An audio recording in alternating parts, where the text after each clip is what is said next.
Olá, povo de Deus, a paz de Cristo a todos, aqui é o Felipe. Bom, eu recebi um vídeo, de um historiador agnóstico sobre Tiago, o irmão do Senhor, onde ele usa alguns argumentos para tentar provar que esse Tiago, que é citado no Testamento, ele era um irmão biológico de Jesus, um outro filho de Maria, né? Então, o historiador que eu estou falando aqui é o professor Jonathan Marks, né? Ele é agnóstico, ou seja, ele é daquelas pessoas que acreditam que a razão humana é incapaz de saber se Deus existe ou não, então ele é daquelas pessoas que acreditam que se Deus existe, não tem como saber, se Deus não existe, também não dá para saber, então, enfim. Ele é agnóstico, ele não é cristão. Ele é um historiador profissional, formado em História. Ele tem um canal no YouTube, onde ele posta vários vídeos ali sobre história do cristianismo, do judaísmo e tal. Ele tem uma série no canal dele de vídeos chamada Professor Responde, onde ele procura responder dúvidas, né, do pessoal que acompanha ele no canal, dos seguidores dele, né. O pessoal manda dúvida e ele responde, né. Um desses vídeos dessa série foi justamente sobre Tiago, irmão do Senhor, né. O seguidor lá do canal dele perguntou sobre Tiago, irmão do Senhor, se ele era irmão biológico de Cristo ou não, qual era a relação dele com Jesus. E ele fez um vídeo tentando responder, né.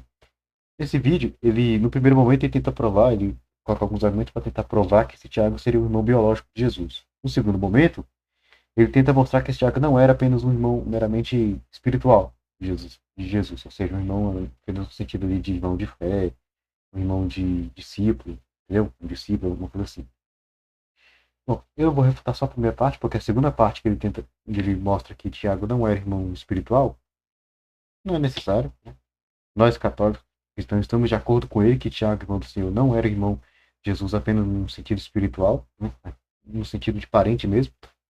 Então eu vou refutar só a parte que tenta provar que Tiago era irmão biológico, né?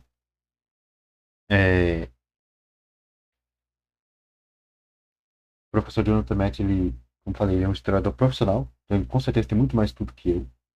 É formado em história, então tem muito mais conhecimento do que eu. Eu não sou historiador, não sou teólogo, sou só um leigo defendendo a minha fé. Mas, é, ele, apesar de ser historiador, ele é um ser humano, é falho, comete erros. E eu vou mostrar que ele errou os argumentos que ele usou para falar de Tiago, né? Que vou ele deu algumas escorregadas. E eu vou mostrar aqui os argumentos que não é preciso ser nenhum historiador, nenhum teólogo para você perceber que ele errou. Para você perceber que os argumentos dele não se sustentam. Basta ter um pouco de estudo bíblico, né? Enfim. Então, eu vou aqui fazer a refutação, né? Já adiantando que eu não tenho nenhuma intenção aqui de atacar o professor, de jogar pedra nele, não. Eu só quero contestar o que ele argumentou no vídeo, né? Claro, todo respeito à pessoa do professor de também. Não estou atacando a pessoa dele, né? Enfim. Então, vou mudar aqui a cena para a gente poder começar. Aqui o vídeo, né? Eu vou começar a passar aqui. Vou, à medida que eu for argumentando, eu pauso o vídeo e vou dando a minha resposta.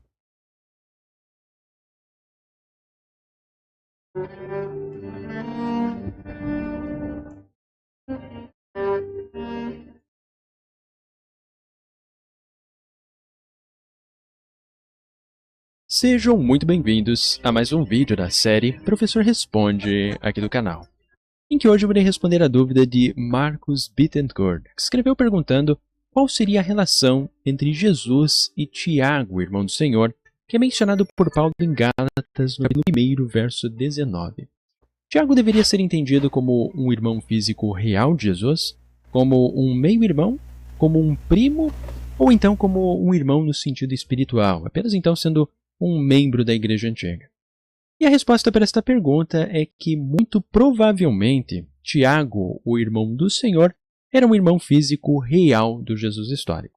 Porque tanto a ideia de que Tiago seria apenas um meio-irmão ou um primo de Jesus é um pensamento apologético que surgiu apenas tardiamente na história do cristianismo e foi desenvolvido com o propósito de preservar a ideia da virgindade perpétua de Maria, em que ela seria então virgem não apenas antes do parto, mas também no momento do parto e depois do parto de Jesus, conforme nós encontramos pela primeira vez na história com o proto-evangelho de Tiago, que é datado da segunda metade do século II. E como a Igreja Antiga aceitou essa ideia da virgindade perpétua e precisava explicar por que existem diversos textos do Novo Testamento que mencionam que Jesus tinha vários irmãos, como por exemplo em Marcos, no capítulo 6, verso 3, também em Mateus, no capítulo 13, verso 55 e 56, que afirmam ali especificamente que Jesus tinha 4 irmãos, Tiago, José, Simão e Judas, e também pelo menos 2 irmãs, foi desenvolvida a ideia de que eles seriam apenas meio-irmãos, provenientes de um casamento anterior de José, conforme nós encontramos com Epifânio de Salamina, no século IV, que é a posição mais aceita pelas igrejas ortodoxas, ou então que eles seriam primos de Jesus, que foi o entendimento de Jerônimo, também do século IV, que é a posição aceita pelos católicos romanos. No entanto, a compreensão mais natural da leitura dos evangelhos, de Atos e também de Paulo, é que eles seriam realmente irmãos físicos reais de Jesus, tanto filhos de Maria. Então, primeiramente ele tenta colocar o seguinte, que a ideia de que os irmãos de Jesus seriam primos ou meio-irmãos, né, filhos de São José de primeiro casamento, seria uma ideia tardia, ter surgido só no segundo século, né? Ou seja, a ideia de que esses irmãos não eram irmãos biológicos, e teria sido desenvolvida pelos cristãos, pelos católicos, né, para sustentar a ideia da virgindade perpétua de Maria, para poder conciliar as passagens do Novo Testamento que falam desses irmãos, Jesus, com a ideia, o dogma, a doutrina da virgindade perpétua de Maria. Que ele diz, segundo ele, essa doutrina teria aparecido pela primeira vez no Proto-Evangelho de Tiago, que é um escrito do ano 150 depois de Cristo. E ele atesta lá que Maria concebeu, né, deu à luz virginalmente. Só que o equívoco dele é que a doutrina da virgindade perpétua de Maria não começou, não apareceu pela primeira vez no Proto-Evangelho de Tiago. Na verdade, existem fontes mais antigas. Eu vou mostrar aqui um escrito bem anterior ao Proto-Evangelho de Tiago que já atestava a virgindade perpétua de Maria. Um escrito anterior. Um escrito da época dos apóstolos. Que, na verdade, foi escrito por um apóstolo. Né? E o mais interessante é quem é o apóstolo que escreveu esse escrito. Que eu vou mostrar daqui a pouco.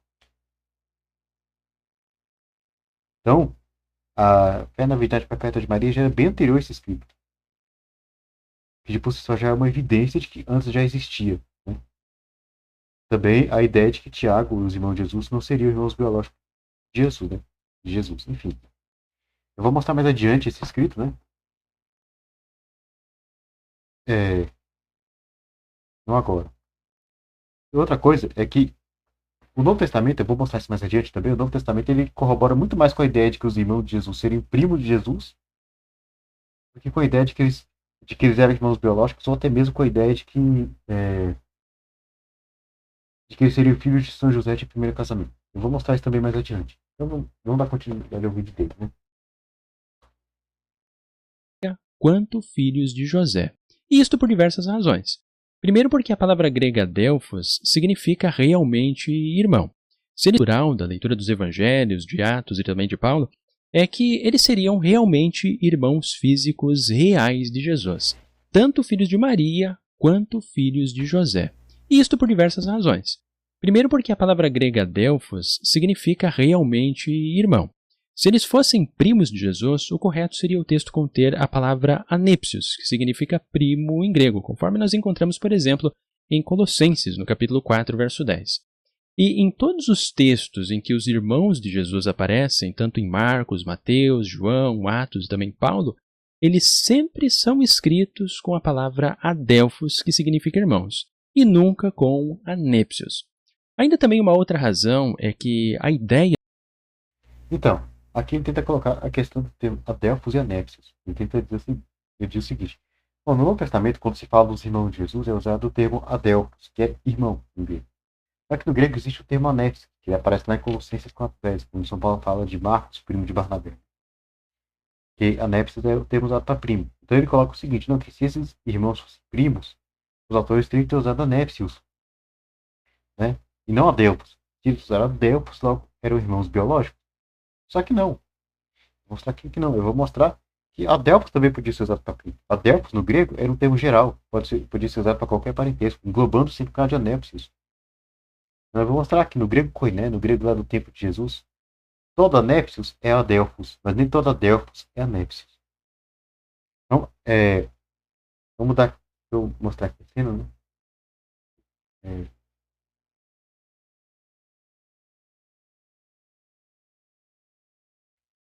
Tá aqui, né? Então, Adelphos versus Adelphos e Anéfios. Então, vamos lá.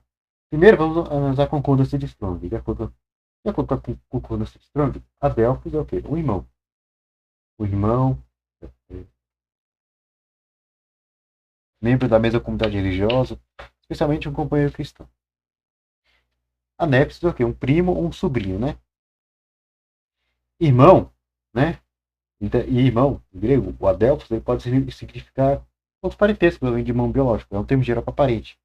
A gente vê lá, por exemplo, em São João 19:25, vai dizer o seguinte: e junto à cruz de Jesus estava sua mãe, e a irmã de sua mãe, Maria, mulher de Clopas, né? E Maria Madalena. Aqui eu peguei da versão Almeida Revista Corrigida, a versão protestante, que eu estou usando aqui apenas, novamente, só para recurso apologético. O católico tem que ler Bíblia católica, não ler Bíblia protestante. Então, isso aqui é só para mostrar que, mesmo com a Bíblia adulterada, eu consigo defender minha fé. Mas, enfim. Então, aqui, São João fala de uma irmã de Maria, mãe de Jesus, também chamada Maria. Essa irmã não era uma irmã biológica, porque é muito improvável que uma pessoa possa colocar o mesmo nome em dois filhos, né? Ninguém faz isso. Então, e não há nenhuma fonte, né? Então, que ateste que Maria tinha irmã biológica, né? A fonte mais antiga sobre a família de Maria é o próprio Evangelho de Tiago, mas que não se fala que Maria tinha uma irmã biológica. Não, na verdade, ela é a única pessoa que é apresentada como filha de São Joaquim Santana, né? Então, sim. Então, essa mulher é citada como irmã, mas não era irmã biológica. Era o quê? Era uma parente. Né? Por exemplo, Eusébio de Cesareia, lá na História Eclesiástica, no livro 3, capítulo 11, ele escreve o seguinte: ó, após o martírio de Tiago e a destruição de Jerusalém, ocorrida logo depois, conta-se que sobreviventes dos apóstolos e dos discípulos do Senhor, vindos de todas as partes, se congregaram e com os consanguíneos do Senhor, ou seja, se uniram com os apóstolos e se uniram com os consanguíneos, parentes de sangue de Jesus. Havia um grande número deles ainda vivos. Reuniram-se em conselho para verificar quem julgaria digno de suceder a Tiago. Todos, unanimemente, consideraram idôneo para ocupar a sede desta igreja Simeão, filho de Cleopas. De quem se faz memória do Evangelho? Cleopas se faz memória do Evangelho, né? Disse que era primo do Salvador, efetivamente. Egésipo foi um historiador cristão do século II, né? Declara que Cleopas era irmão de José. Então, Eusébio de Cesareia coloca o seguinte, que quando Santiago Menor, Tiago, o irmão do Senhor, né, que era bispo de Jerusalém, quando ele morreu, para poder substituir ele no episcopado de Jerusalém, escolheram Simeão, filho de Cleofas, que era primo de Jesus. E Eusébio de Cesareia vai colocar que ele é primo de Jesus por quê? Porque ele era filho de Cleofas, que era irmão biológico de São José. Ou seja, ele era filho de um tio de Jesus. Cleofas era irmão de São José, tio de Jesus. Portanto, ele era cunhado de Maria. Então, a esposa dele, a Maria, mulher de Cleofas, Maria de Cleofas, citada em São João, ela era cunhada de São José e concunhada de Maria. Né? Então, o parentesco aqui é o quê? Concunhada. Ela era o quê de Maria? Maria, mulher de Cleofas? Concunhada. A esposa do cunhado dela. Né? É uma parente. Então, foi usado o termo irmão, né? Irmã, que é o termo Adelfa, né? Que vai ser o feminino de Adelfos, né? Para parente. Então, Adelphos pode ser usado para qualquer parentesco, não necessariamente para irmão biológico. E agora eu vou mostrar no caso específico de Anéfsios. Adelphos também pode ser usado para Anéfsios. Então, vou mostrar aqui primeiro uma passagem de primo é chamado de Adelphos, de irmão, no grego koiné. Lá no primeiro livro das Crônicas, capítulo 23, versículos 21 a 22, está escrito o seguinte: ó, os filhos de Merai, Moone e Muzi, os filhos de Mali, Eleazar, Quis. E morreu Eleazar e não teve filhos, porém filhas. Os filhos e os filhos de Quis, seus irmãos, se tornaram, as tomaram por mulheres. Observa que aqui está falando de dois irmãos, filhos do mesmo homem, né? Eleazar e Quis. Eles tiveram filhos. Eleazar teve filhas, Quis teve filhos. Os dois eram irmãos biológicos. Então, as filhas de Eleazar eram primas dos filhos de Eleazar. E o texto diz que primas dos filhos de Quis, perdão. E o texto diz que os filhos de Quis se casaram com as filhas de Eleazar, ou seja, casamento entre primos, né? A lei mosaica aceitável. Casamento entre primos. Agora veja. Só que são chamados de irmãos. No texto hebraico está irmãos. E se você for ver no grego, né, sabe que o Antigo Testamento foi traduzido para o grego lá por volta do ano 200 a.C., né, na versão que ficou conhecido como a Septuaginta, né, que foi a tradução para o grego koiné. E quando traduziram Essa passagem para o grego koiné, os sábios lá de Alexandria, né, essa tradução foi feita em Alexandria, no Egito, né? Quando eles traduziram, onde tinha irmãos, adivinha qual foi o termo que eles colocaram? Onde Adelphos, colocado Adelphos. Só que aqui nessa passagem, como a gente pode ver, está falando de primos. Não é de irmão biológico, é de primos. Então, no grego, aqui no grego koiné dessa passagem, foi usado o termo Adelphos. Só que para se referir a primos, não irmãos biológicos. Aqui, ó, Adelphos. No 1080 está colocando essa de Strong aqui, ó. Irmão. Ah, alguém vai dizer assim, não, mas foi só porque fizeram isso por causa de tradução, porque estava irmão no hebraico, aí traduzir para o grego, tinha que traduzir como irmão também. Não, mas eles tinham liberdade para escolher usar anépsios. Vamos ver uma outra passagem, onde primos é chamado de anépsios. Números 36, versículo 11. Diz assim: Pois Macla, e Tirza, e Ogla, e Milca e Noa, filhos de Zelofeade, se casaram com os filhos de seus tios. Os filhos dos tios dela eram o que delas? Primos, né? Os filhos do tio delas eram os tios delas eram primos dela. Ou seja, elas se casaram com primos. No grego, aqui ó, anépsis. Esse tracinho era para estar aqui, um aqui embaixo da anépsis, outro aqui embaixo do causos, que é primo inglês.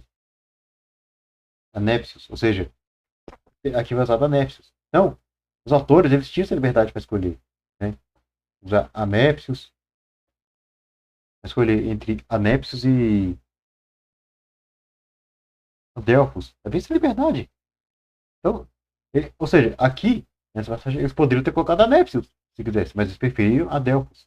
Então a gente vê que adelphos engloba o significado de anépsios. Né? Ou seja, adelphos pode ser usado para primo também. Então, no grego koiné, que era o grego da época de Jesus, o termo adelphos, ele englobava o sentido, né? Engloba o sentido de anépsios. Então, adelphos era o termo geral para indicar parentesco. Que além de irmão biológico, ele podia também, sem problema, indicar o termo primo. Então, os autores, de modo que os agiógrafos, que eram os autores sagrados, né? Eles tinham liberdade, total liberdade para escolher usar um termo ou outro. Eles eram livres. Se ele quisesse usar anexo, usavam. Se quisesse usar adelphos, usavam. Né? Só para ficar mais claro, eu fiz esse diagramazinho, só para ficar mais claro. A bola azul grande, aqui, ó, adelphos, né? Irmão parente. Essa bola meio roxa aqui, pequena, anépsis primo, para mostrar o seguinte. Adelphos é um conjunto maior, tem um significado muito maior. Anépsios é um conjunto menor, está dentro de adelphos, entendeu? Ou seja, o termo adelphos significa, além de outros parentescos, primo, que é o que também é indicado para anépsios. Então, o significado de anépsios pode ser expresso pelo termo adelphos. É englobado pelo termo adelphos. Entendeu? Adelphos é um termo geral, enquanto anépsios é um termo específico. Entendeu? Ou seja, o termo adelphos tem vários significados, um conjunto de vários significados. Nesse conjunto de vários significados, dentro dele está o anépsis primo. Então, aí pode ficar perguntando, tá, mas por que usar adelphos para os irmãos de Jesus se eles eram primos dele? Não era melhor usar anépsios para evitar qualquer dúvida a respeito desse parentesco? Qualquer confusão? Bom, a gente pode pensar pelo menos 3 motivos para isso. Primeiro, né? O uso de adelphos era a regra geral, enquanto que a anépsis era excepcional. A gente pode ver isso olhando o número de vezes de ocorrências desses termos no Novo Testamento. Segundo a concordância de Strong, eu peguei aqui, ó. Vou deixar o link na descrição para quem quiser acessar, né? O termo adelphos, que é esse aqui, o grego 80, adelphos, ele aparece 343 vezes no Novo Testamento. O termo anépsios, né, que é o número 400, grego 431 da Strong, ele aparece apenas uma vez no Novo Testamento, lá em Colossenses 4:10. Ou seja, então adelphos era a regra geral, anépsios era excepcional, era exceção. Então, anépsios só era usado em casos excepcionais, quando era estritamente, totalmente necessário, realmente necessário, especificar o parentesco com primo ou sobrinho. Porque anépsios, como eu mostrei, pode indicar sobrinho também, né? E não era o caso dos irmãos de Jesus, e isso é o que nos leva ao segundo motivo. Por quê? Para a fé cristã católica, para nós católicos, não é essencial saber qual é o exato parentesco dos irmãos com Jesus, né? O essencial para a gente é o quê? Saber que Maria foi virgem antes, durante e depois do parto. É prova disso que a Igreja Católica até hoje nunca definiu nenhum dogma referente a qual é o parentesco dos irmãos de Jesus. Ela se limitou a definir como dogma, a definir dogmaticamente o quê? Que os irmãos de Jesus, a definir dogmaticamente que Maria foi virgem antes, durante e depois do parto, a virgindade perpétua de Maria. Ou seja, rejeitando apenas a possibilidade de que os irmãos de Jesus fossem filhos de Maria, irmãos biológicos, né? Então, para nós católicos, o que é dogma? Maria foi virgem antes, durante e depois do parto. Então, a posição que é majoritária entre os católicos, de que os irmãos de Jesus eram primos de Jesus, não é um dogma. É a posição majoritária, mas não é dogma. Então, o católico não é obrigado a defender essa posição. Se o católico quiser, por exemplo, defender a tese ortodoxa, de que os irmãos de Jesus eram primos, filhos de São José de primeiro casamento, pode sem problema, não vai ser um herege por causa disso, né? Não tem problema. E a verdade de que Maria foi sempre virgem já era clara na mente dos cristãos desde o século I. No início do vídeo eu falei que eu ia mostrar um texto bem anterior ao proto-evangelho de Tiago atestando a virgindade perpétua de Maria, escrito por um apóstolo. E o texto está aqui. Ele está na liturgia de Santiago, irmão do Senhor. Lembra por que eu falei que é interessante? Qual foi o apóstolo que escreveu? Santiago, irmão do Senhor. Foi escrito por Santiago, irmão do Senhor, que era um dos 12. Eu vou mostrar isso mais adiante. Santiago, irmão do Senhor. E olha o que ele escreve. Comemorando Nossa Santíssima, pura, gloriosa e abençoada Senhora, Mãe de Deus. E, ao que? O que tem escrito aqui, ó? A sempre Virgem Maria. E todos os santos que têm agradado a Ti desde que o mundo começou, vamos nos dedicar e uns aos outros e toda a nossa vida a Cristo nosso Deus. Santiago, irmão do Senhor, morreu lá pelo ano 62 depois de Cristo. Então isso aqui é um texto anterior ao ano 62. São Paulo estava vivo, São Pedro estava vivo, a maioria dos apóstolos estavam vivos ainda. Então a gente vê que o essencial sobre os irmãos de Jesus, ou seja, que eles não eram filhos de Maria, isso já era claro, já fazia parte da tradição apostólica, já era claro na mente dos cristãos. Então não era necessário os geógrafos do Novo Testamento especificar o grau de parentesco, deixar específico nos textos que eles não eram irmãos biológicos, porque isso já era claro na tradição apostólica. Os cristãos da época já tinham isso claro, já era pregado isso. Entendeu? E o terceiro ponto. Os irmãos de Jesus eles nasceram e cresceram na Palestina. Porra, eu escrevi o texto, eu escrevi errado, nem instituição, é local. Eu escrevi errado aqui, não é instituição, é local. Não sei porque eu escrevi instituição aqui, mas enfim. É local. Palestina é local. Lê local. Enfim, é um local onde se falava aramaico na época de Jesus. A língua falada na Palestina na época de Jesus era o aramaico, né? E no aramaico não tinha tempo para primo. Né? Então se usava irmão para primo. No aramaico os primos eram chamados de irmãos. Então os irmãos de Jesus, eles nasceram e cresceram, e mesmo sendo primos, eles nasceram e cresceram. Eles chamaram de irmãos de Jesus. Eles foram a vida inteira chamados de irmãos de Jesus. Ficaram conhecidos assim. Então os geólogos do Novo Testamento preferiram chamar de irmãos para quê? Porque já era conhecido dessa maneira. Eles preferiram chamá-lo da maneira como já era conhecidos para não causar estranheza. Já era costume chamar assim, já era conhecido assim, então vamos continuar chamando assim. É simples. Né? Já que, quando eles citam esses irmãos, o objetivo principal é identificar que eles eram os irmãos de Jesus. Ou seja, distinguir de outros personagens que tinham o mesmo nome. Né? Mas não especificar exatamente qual era o parentesco. E quanto a São Marcos? Porque ainda poderia ficar a pergunta, né? Por que eu vou chamar de primo de Barnabé para São Paulo? E não irmão? Simples. É porque São Marcos não nasceu e cresceu na Palestina, mas no lugar onde se falava grego. Aqui, ó. Colossenses 4,10. São Paulo diz assim: Aristarco, que está preso comigo, vos saúda. E o Marcos, o sobrinho, anexo também pode ser usado para sobrinho, né? De Barnabé, acerca do qual já recebestes mandamentos. Se ele for ter convosco, recebei. Lá em Atos 4, 36, 37 diz o seguinte. Veja que Marcos ele era parente, sobrinho de Barnabé, ou primo, né? De Barnabé.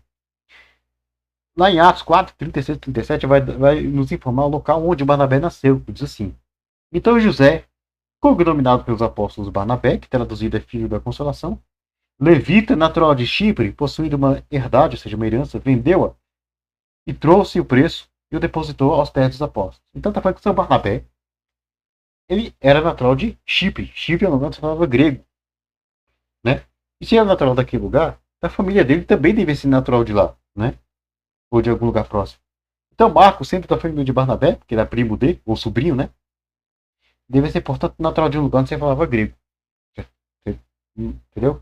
Marcos muito provavelmente nasceu e cresceu num lugar onde se falava grego. Né?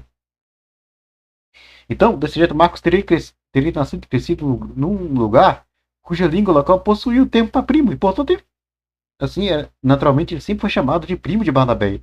E ficou conhecido assim. Então, desse jeito, São Paulo preferiu chamá-lo da maneira como já era conhecido. Novamente, para não causar estranheza. O cara nasceu e cresceu num lugar onde se falava grego, onde a língua local tinha o termo para primo, então, naturalmente, ele deve ter passado a vida inteira sido chamado de primo de Barnabé, e não irmão. Então, ficou conhecido dessa maneira, então São Paulo preferiu chamar dessa maneira. Mas já é conhecido assim, vamos chamar assim, né? Mas São Paulo poderia ter usado a Delfos, como eu mostrei aqui, para São Marcos. Não tem problema nenhum, ele poderia usar, né?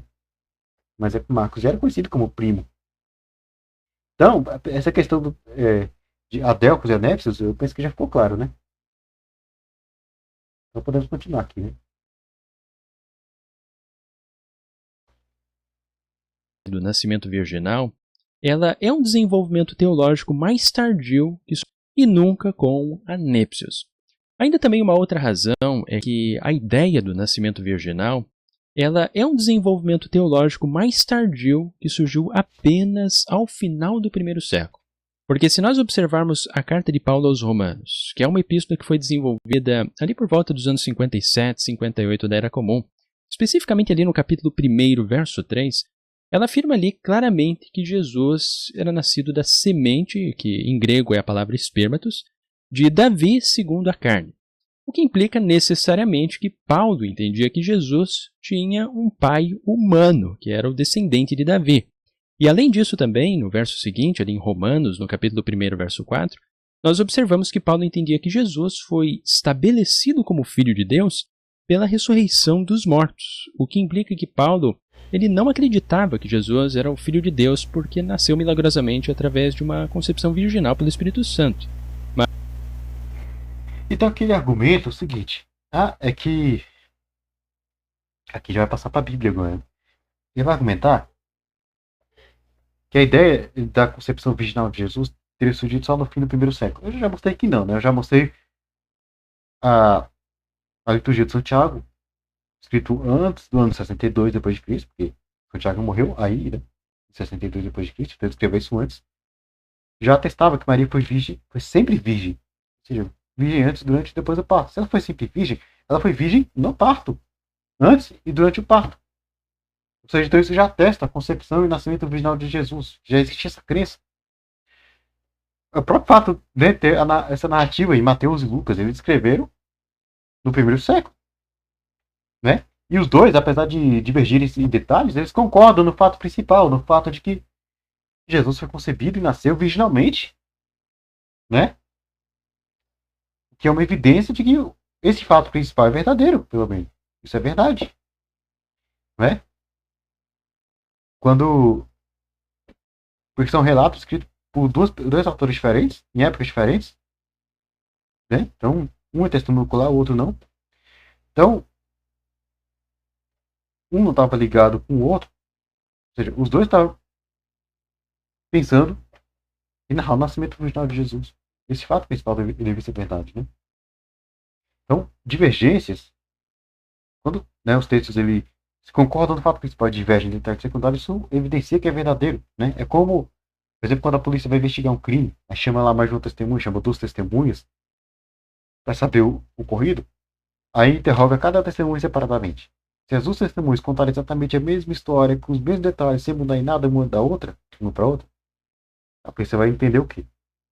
Que a história foi inventada. Elas combinaram, quer dizer. Agora, se as testemunhas divergirem em detalhes secundários e concordarem no fato principal, o que a polícia vai entender?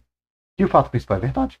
Porque as testemunhas narraram cada uma o fato da maneira como viu, como entendeu, como compreendeu, entendeu? A partir daquilo que presenciou.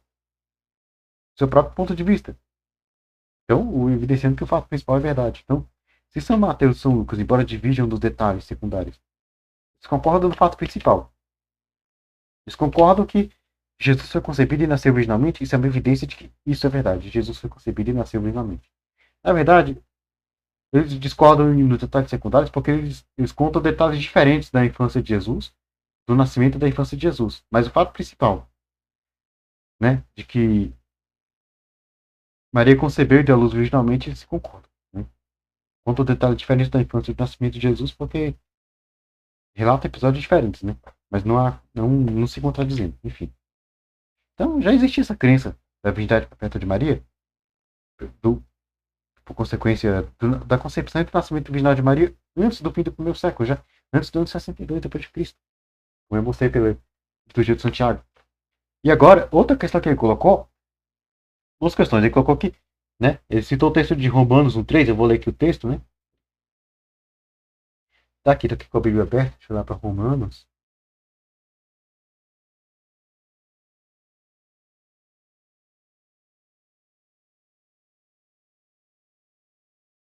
Então, versículo 3, eu leio esse versículo aqui, ó. Acerca de seu filho, que nasceu da descendência de Davi segundo a carne. Ele entendeu o seguinte, se nasceu segundo a carne, então, lógico, Jesus é descendente de Davi consanguíneo. Ora, então se São Paulo, ele pensou assim, se Paulo estava dizendo que Jesus era descendente de Davi consanguíneo, então Paulo estava assumindo que Jesus teria que ter um pai humano, né? Porque ele, para poder ter uma descendência consanguínea, São José teria que ser pai humano. Só que, não.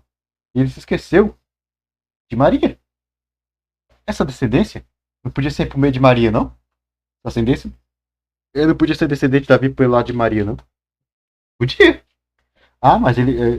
Alguém pode argumentar, não, mas para ser reconhecido legalmente, tá? Cevado tinha que ser pelo lado paterno. Não, pelo lado materno também. Vou mostrar aqui. Mesmo pelo lado materno, ele poderia ser reconhecido como descendente de Davi. Eu vou mostrar um caso de um personagem bíblico que ele era da tribo de Judá, só que ele era só pelo lado materno. E mesmo assim, ele era reconhecido como membro da tribo de Judá. Ou seja, ele era descendente de Judá, filho de Jacó, pelo lado materno. Mesmo assim, mesmo que não fosse descendente dele pelo lado paterno, mas só pelo lado materno, ele foi reconhecido como descendente de Judá pelo lado paterno. Foi reconhecido como descendente de Judá.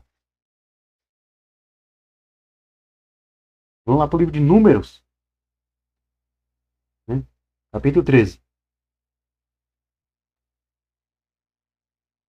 Aqui, ó.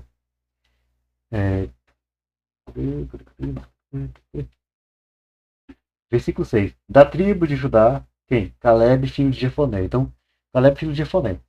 Da tribo de Judá. Só que quem é Jefoné? Jefoné era hebreu? Era da tribo de Judá? Não, ele não era da tribo de Judá e muito menos era hebreu.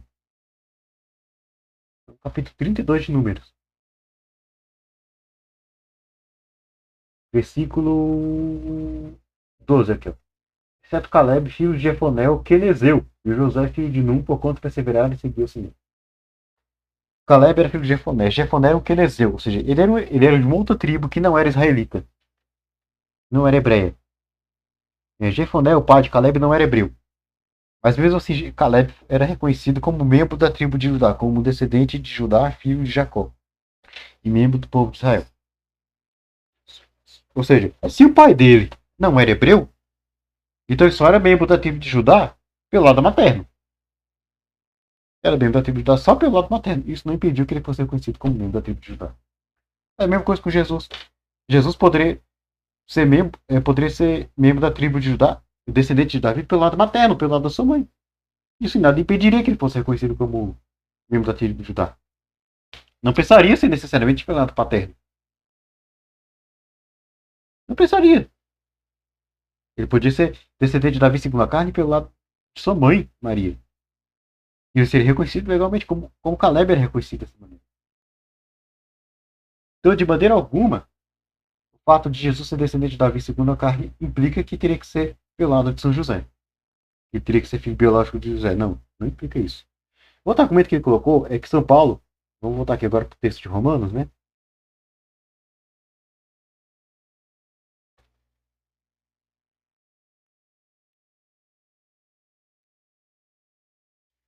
Ele leu agora o versículo 4. Aqui, ó. Declarado filho de Deus em poder, segundo o Espírito de santificação pela ressurreição dos mortos, Jesus Cristo nosso Senhor. Então ele usou esse versículo para dizer o seguinte, que Paulo entendia Jesus como filho de Deus por causa da ressurreição.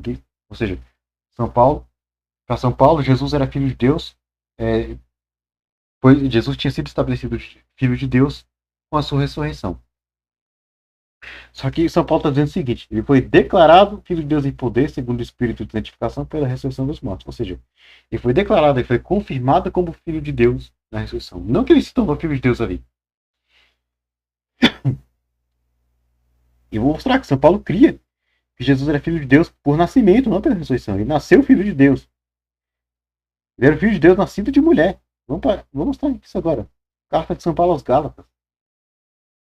Capítulo 4.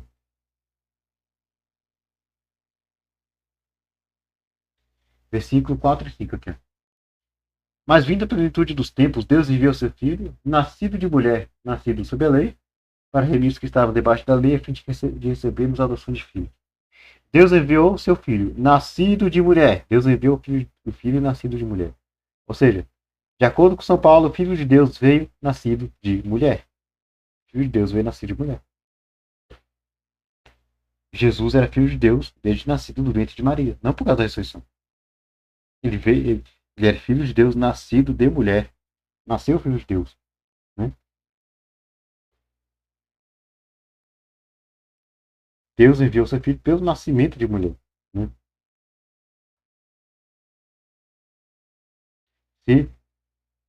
Se Jesus tivesse tornado Filho de Deus só depois da ressurreição, então Deus não teria enviado seu Filho pelo nascido de mulher, mas teria enviado seu Filho pela ressurreição.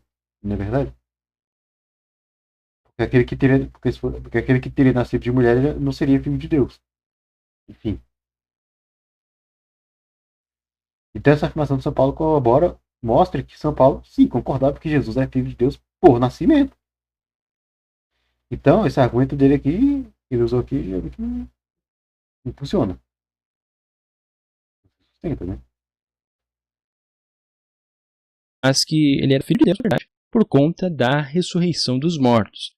Então, a ideia do nascimento virginal, nessa época, ela era desconhecida para o apóstolo Paulo.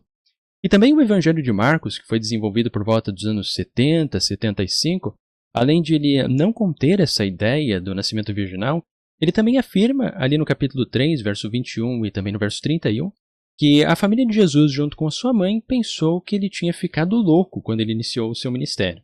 Então, se a tradição do nascimento virginal de Jesus fosse realmente antiga, não faria nenhum sentido o autor de Marcos escrever ali essas coisas sobre Maria, porque afinal Maria já saberia qual era o propósito de Jesus, então não faria sentido ela achar que ele estava ficando maluco quando ele iniciou o seu ministério.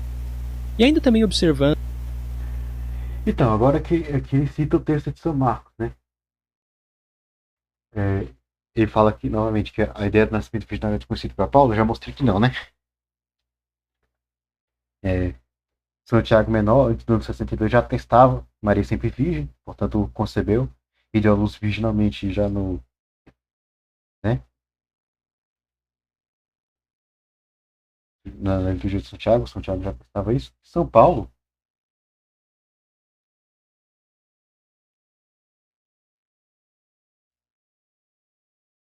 na carta aos Gálatas, vem atesta que Deus enviou seu filho nascido de mulher. E Deus veio nascido de mulher.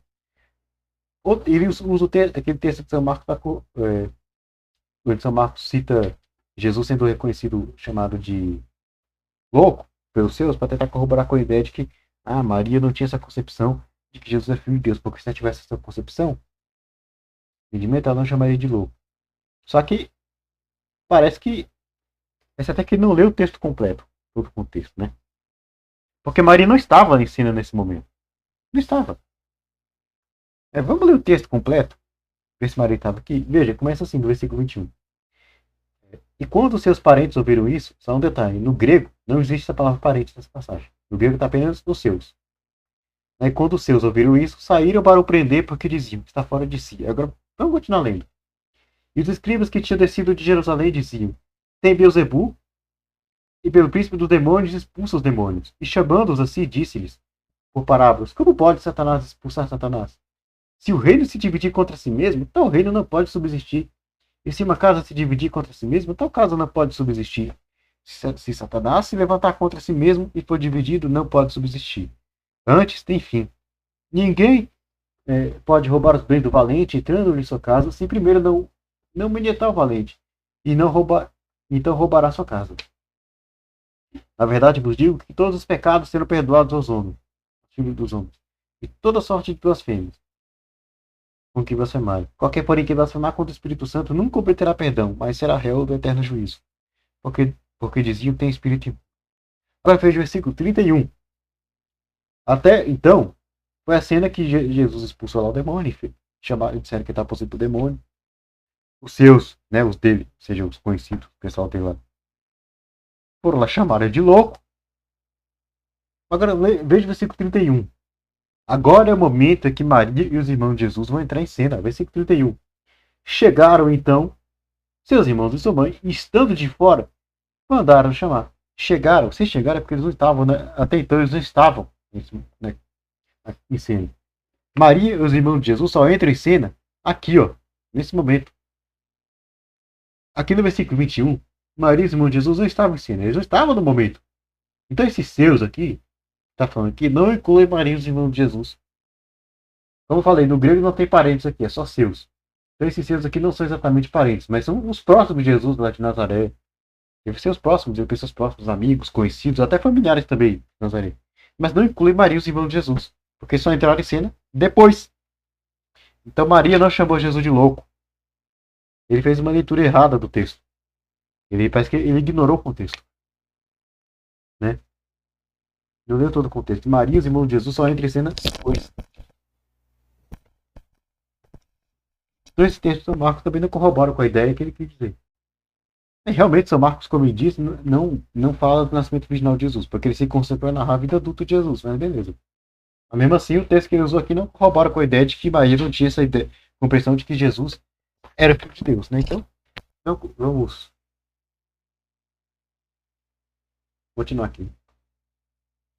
O contexto cultural do judaísmo do Segundo Templo, que entendia que era um mandamento divino uma mulher ter muitos e muitos filhos, com exceção, é claro, de alguns grupos ascetas, como é o caso dos essênios, faz todo sentido que Maria, sendo uma mulher judia, também tivesse concebido normalmente vários filhos após o nascimento de Jesus, que talvez era o seu filho primogênito. Então, quando o apóstolo Paulo escreve em Gálatas, no capítulo 1, verso 19... Então, o argumento que coloca aqui é o seguinte: que no contexto cultural da época, entendi como um mandamento divino, uma mulher tem vários filhos. Então era natural, normal que Maria tivesse tido vários filhos. Realmente, no contexto da época, era entendido como uma bênção divina a mulher ter vários filhos. Mas não era obrigatório a mulher ter vários filhos. Tanto que existe casos, teve casos de pessoas que tiveram filho na própria Bíblia, né? Santa Isabel, lógico, casos das mulheres estéreis que deram a luz por milagre, né? Santa Isabel, Santa Ana, mãe do profeta Samuel, Santa Ana, mãe de Nossa Senhora, enfim. Sara, né? Mulher de Abraão, a mãe de Sansão. Mas existem outros casos também narrados na Bíblia. Pessoas que só tiveram um filho,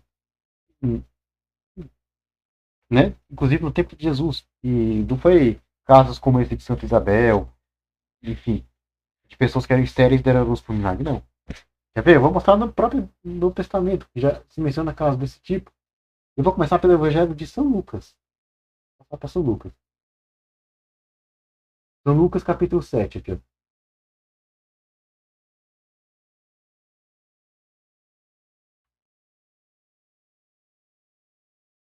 Versículo 12, aqui, ó. E quando chegou perto da porta da cidade, Naim, né? Eis que levava um defunto filho único de sua mãe, que era viúva, e com ela de uma grande multidão da cidade. Então Lucas está narrando o fato, né? Aqui é a cura, a ressurreição do filho viúvo de Naim. E faz menção a um rapaz que era filho único da sua mãe viúva. Filho único, ou seja, uma mulher que só tinha um filho. Ah, mas só tem. Vamos mostrar mais casos? Né? Já tô falando, não, mas só está narrado esse evangelho. Que garante autêntico que isso aconteceu mesmo? Porque o professor Jonathan Matos, ele é agnóstico, né? Ou seja, ele não é cristão, e os ateus agnósticos, eles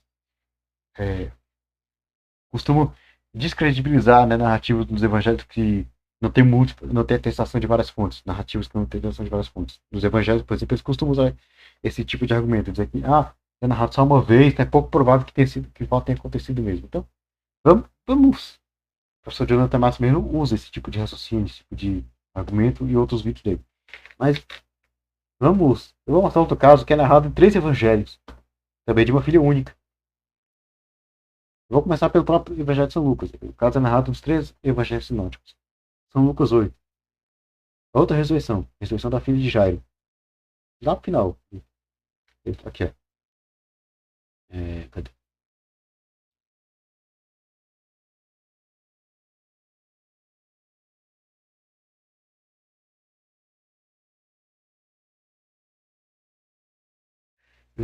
São Lucas 8, 41 e 42. Eis que chegou um varão de nome Jairo, que era príncipe da sinagoga, e prostrando-se aos pés de Jesus, rogava-lhe que entrasse em sua casa. Porque tinha uma filha única, de quase 12 anos, que estava à morte. E indo ele, apertava a multidão.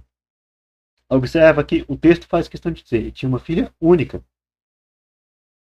A única filha. Essa mulher era a filha única de Jairo. Vamos ver essa mesma narrativa nos outros evangelhos. São Marcos, vamos para São Marcos, capítulo 6.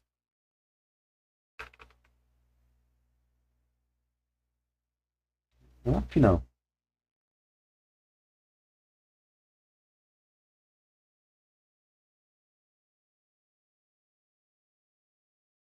Cadê?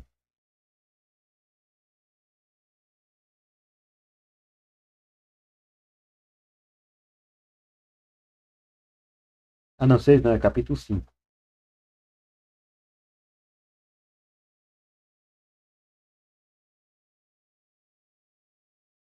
Ah, aqui, ó.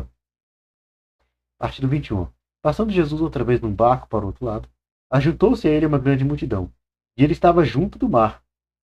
E eis que chegou um dos principais das sinagogas por nome Jairo, e vendo prostrou-se a seus pés, e rogava-lhe muito, dizendo: Minha filha está moribunda, rogo-te que venhas e lhe impões as mãos para que sare e viva.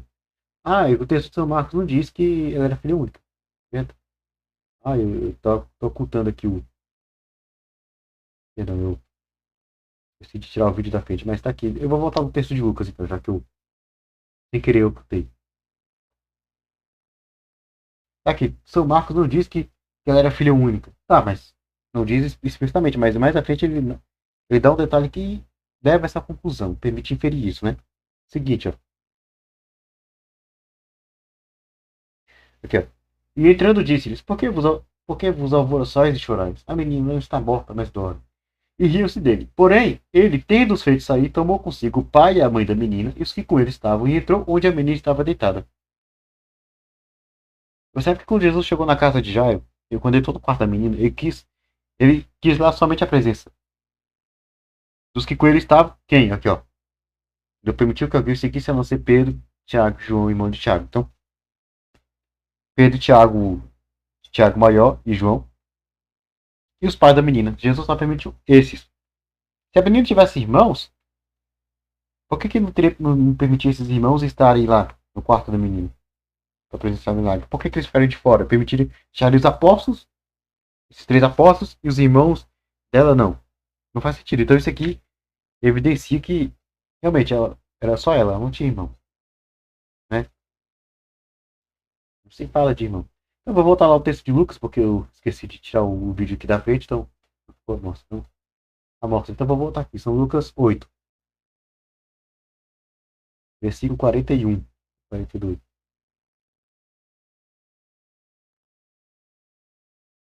Aqui, ó. E eis que chegou um varão de nome Jairo, que era príncipe da sinagoga, e prostando-se a seus pés, rogava-lhe que entrasse em sua casa, porque tinha uma filha única de quase 12 anos que estava à morte, e, indo ele, apertava a multidão. Então a filha de Jairo era filha única. Agora falta-nos ver a versão de São Mateus, né? São Mateus capítulo 9.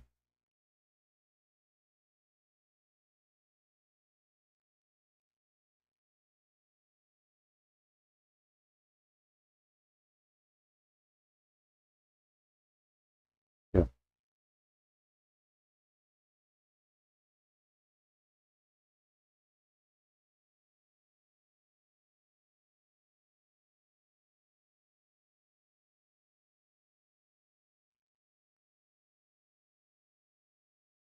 9:18. Dizendo ele essas coisas, eis que chegou um chefe e o adorou, dizendo: Minha filha faleceu agora mesmo, mas vem, impõe a tua mão e ela viverá. Jairo, né? Aí, seguindo mais à frente, aqui.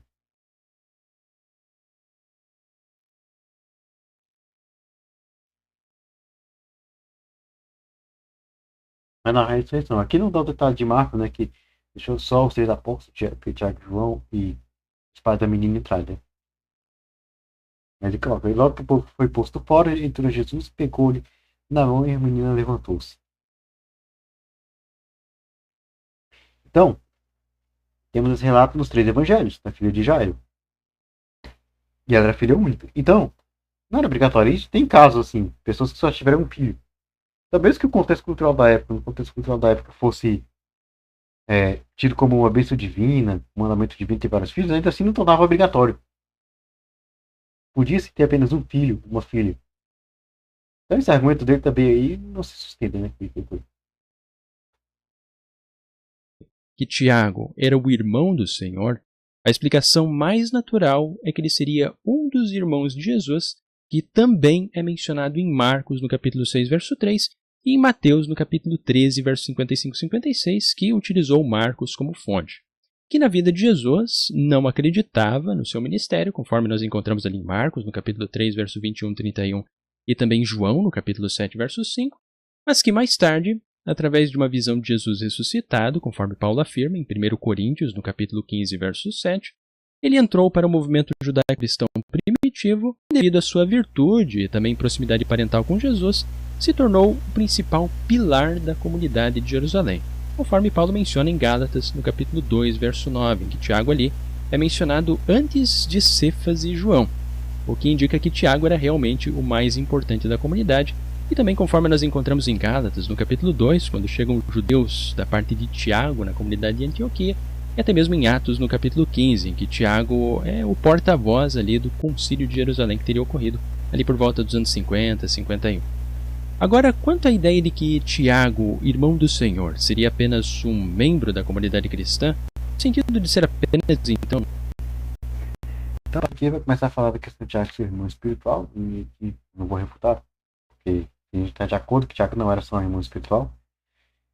E que ele tentou colocar novamente, né? Que São Paulo menciona Tiago lá em Gálatas, sustentar a ideia de que ele era. De que ele era irmão biológico, né? Eu vou mostrar agora que o Novo Testamento não corrobora com essa ideia. Na verdade, usando esse versículo, esse texto aqui que citou de São Paulo, em outro texto, eu vou mostrar que, na verdade, esse texto reforça que ele não era irmão biológico. Né? Quanto a Tiago ter sido incrédulo, a demonstração que eu vou fazer aqui, eu vou provar que ele era um discípulo, então ele não era incrédulo. E o texto de 1 Coríntios 15, 7, que ele cita, para dizer que Jesus apareceu para Tiago para converter e tal. Bom, lá se limita a dizer que Jesus apareceu para Tiago, não diz o motivo. Mas veja, Gálatas capítulo 1. Vamos ler aqui a partir do versículo 15. Mas quando aprove a Deus, que desde o ventre de minha mãe me separou e me chamou pela sua graça, revelar seu Filho em mim, para que o pregasse entre os gentios, não consultei carne nem sangue, nem tornei a Jerusalém, a ter com os que já antes de mim eram apóstolos, mas parti para a Arábia e voltei outra vez a Damasco. Depois, passados 3 anos, fui a Jerusalém para ver a Pedro e fiquei com ele 15 dias. E não vi a nenhum outro dos apóstolos, senão a Tiago, irmão do Senhor. Veja que ele fala que não viu nenhum outro apóstolo a não ser Tiago, irmão do Senhor. Então, Tiago, irmão do Senhor, ele põe aqui como um apóstolo. Apóstolo, né, no Novo Testamento pode ter o sentido, né, estrito, ou seja, somente os 12, e pode ter o sentido lato, missionários da igreja. Aqui eu vou provar que aqui especificamente o sentido estrito. Como assim? Vou mostrar a outra narrativa desse mesmo episódio. Primeira ida de Paulo a Jerusalém. É o que está narrado ali, né? Em Atos dos Apóstolos, capítulo 9. Narrado pelo discípulo de São Paulo, São Lucas. Versículos 26 a 28. Já. E quando Saulo chegou a Jerusalém, procurava juntar-se aos discípulos, mas todos o temiam, não crendo que fosse discípulo. Então Barnabé, tomando consigo, trouxe os apóstolos, quais? Pedro e Tiago. Ele lhes contou como no caminho ele vira ao Senhor, e este lhe falara, como em Damasco, falara ousadamente no nome de Jesus. Veja que ele citou Barnabé. Paulo se encontrou com Barnabé. né? Barnabé, o São Lucas vai chamar de apóstolo aqui, ó. Atos 14, 14.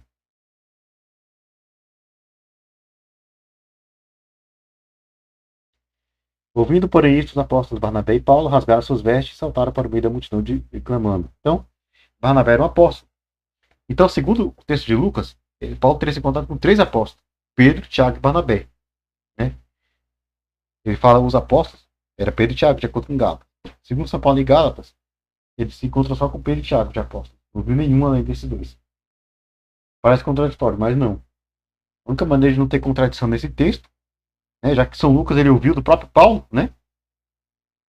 Ele foi discípulo de Paulo, então ele escreveu essa narrativa a partir do que ele ouviu de Paulo, de São Paulo, né? Então, a fonte dele foi São Paulo para escrever isso. Então, a única maneira de não haver contradições é você entender que o sentido do termo apóstolo que Paulo usou não englobava o sentido que é aplicado para Barnabé. Ou seja, não era sentido lá, era sentido estrito. Tiago era um apóstolo em sentido estrito, ele era um membro dos 12. Isso era corroborado pelo fato de que, por exemplo, no capítulo 2, versículo 9, ele cita novamente Tiago e não especifica. E cita Tiago como uma das colunas da igreja ao lado de Pedro e João. Né? 2 membros dos 12. Para ser colocado como tão importante a ponto de ser uma coluna, junto com 2 membros dos 12, ele devia ser um membro dos 12. E ali, o fato de não ter especificado que Tiago é também indica isso. No capítulo 1 ele especificou porque tinha mais de um Tiago naquela época. Quando ele foi para Jerusalém pela primeira vez depois da conversão, tinha mais de um Tiago. Então era necessário especificar, para distinguir os Tiagos. Só que no capítulo 2 ele não especificou, o que indica que no momento, naquela situação do capítulo 2, depois do Concílio de Jerusalém, só tinha um Tiago, não tinha 2. Né? Se o irmão do Senhor fosse o terceiro Tiago, ainda teria 2 Tiagos, porque teria ele e o filho de Alfeu. E tem que ter distinguido do filho de Alfeu. Mas se ele não distinguiu, é porque ele era a mesma pessoa do filho de Alfeu. E como eu mostrei que ele era apóstolo de sentido estrito, membro dos 12, então eu vou lá para São Mateus, lista dos apóstolos, ver quais Tiagos que estavam lá. Aqui, ó. Ora, o nome dos 12 apóstolos são estes. Primeiro, Simão, chamado Pedro, e André, seu irmão. Tiago, filho de Zebedeu, e João, seu irmão. Filipe e Bartolomeu, também Mateus, publicano, Tiago, filho de Alfeu, e Lebeu, chamado apelidado Tadeu, Simão Zelote, Judas Iscariotes, aquele que o traiu. Então, 2 Tiagos. Tiago, filho de Zebedeu, Tiago, filho de Alfeu. Os 2 são chamados de Tiago. Um desses 2 é o irmão do Senhor. Não é filho de Zebedeu, porque o filho de Zebedeu tinha João como irmão. E João não é citado em lugar nenhum como irmão de Jesus. Então era filho de Alfeu. Então o Tiago, irmão do Senhor, era o Tiago, filho de Alfeu. Era um dos 12, então não era incrédulo. Era um apóstolo. Né? Era um dos 12. E não podia ser filho de Maria, porque Alfeu não era marido de Maria, não era marido de Maria, mãe de Jesus. Maria de Maria, mãe de Jesus, era de São José. Então também não era filho nem de São José. Esse aqui está corroborando com a ideia que nós católicos pregamos que eles eram primos de Jesus. Então era isso, né? Se você gostou e quiser mais conteúdo católico além do que eu ponho aqui no meu canal, na lista de canais recomendados, na aba de canais recomendados do meu canal, tem uma lista de vários canais que eu gosto, que eu indico, que eu recomendo. Tá aqui, né? Excelentes canais católicos, se você gostar, quiser lá conhecer, né? Você clica no nome, no logo e vai lá. Se gostar, se inscreve. Se não gostar, não se inscreve. Tá aqui as indicações. Então, o vídeo já ficou longo demais, né? Era isso que eu queria colocar. Se você gostou, deixe seu like, compartilhe, se inscreve no canal se não for inscrito, ative o sino das notificações se não estiver ativado. Me segue no Instagram se você não me segue, @mestre católico, vou deixar o link na descrição. E é isso, né? Até a próxima. Tchau.